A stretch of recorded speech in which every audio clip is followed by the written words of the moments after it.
Your Royal Highness, dear Chairman, Olafur Grimson, Prime Ministers, Ministers, Ambassadors, dear friends of Arctic. It's a great honor and pleasure to be here for my 5th Arctic Circle, the first one in 2015, just before COP21, and then in 2016, just after COP21 as president of COP21, where we created the geothermal coalition with President Grimson in the action agenda of COP21. The Arctic Circle has become a must-attend event for the Arctic community as a whole.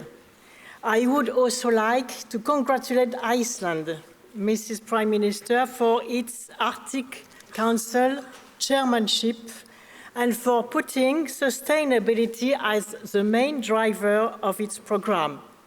For France, the interest for the Arctic is nothing new, with a long history of polar research, as you know, with very famous explorers and scientists like Dumont d'Urville, Charcot, Paul-Émile Victor, or Jean Mallory, and the first country to open a research base in Svalbard in 1963, a long-standing tradition in Arctic scientific research, including human and social sciences. Universities like Versailles, the CNRS, the Polar Institute, Paul-Émile Victor represent a strong community of more than 400 scientists who belong to all scientific fields, involved in many international cooperative projects, including those developed in the working groups of the Arctic Council.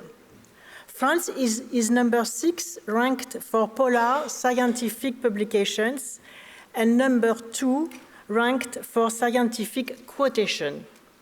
But more globally, I would like to share with you the lessons of the IPCC's new special report of 900 pages on the ocean and cryosphere, published 2 weeks ago.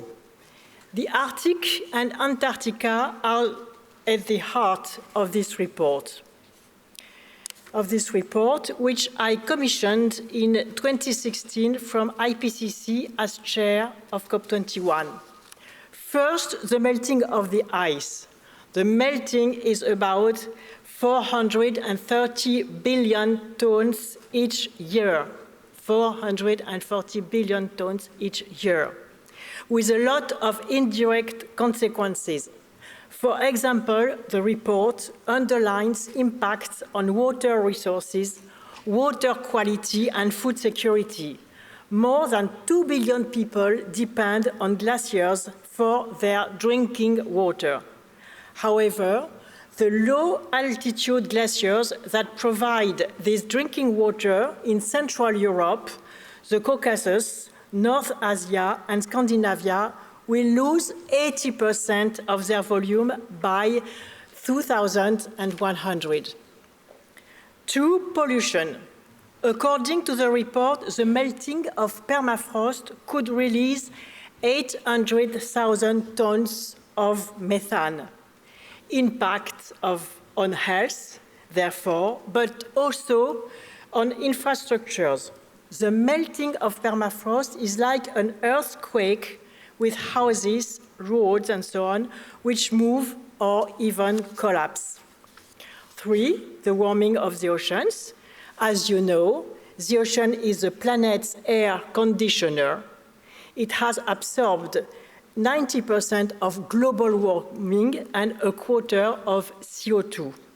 Hence, ocean acidification, oxygen loss up to 100 meters deep, and the collapse of fishing resources named dead zone. 4, consequences of indigenous people, and we must recognize the courage of indigenous peoples and the deep values they have to teach us.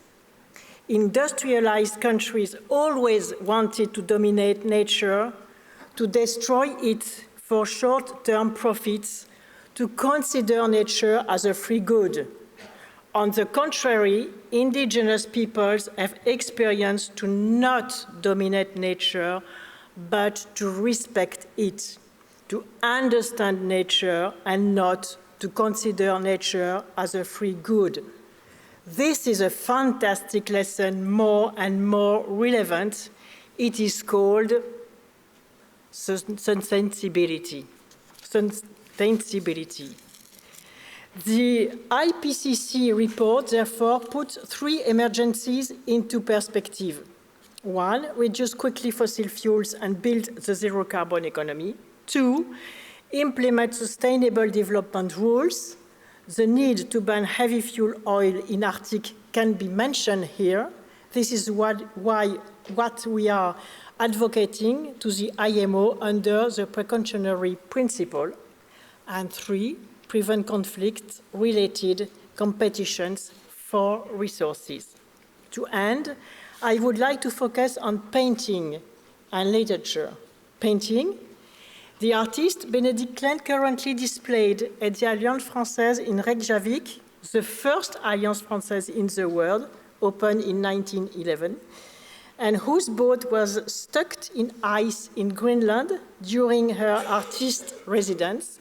We inaugurated this exhibition yesterday with Prime Minister of Greenland, Kim Kielsen, and French Ambassador Paul Graham. And literature, just like the courageous Icelandic fishermen so accurately described by the famous French writer Pierre Loti, these hard worker men and their families, hit with fear and fatigue, overcoming the wide and raging sea around them, we have to show the same courage today in the climate fight, major step towards global justice and human dignity. If we are united in this fight, we will succeed. Tack för er. Thank you.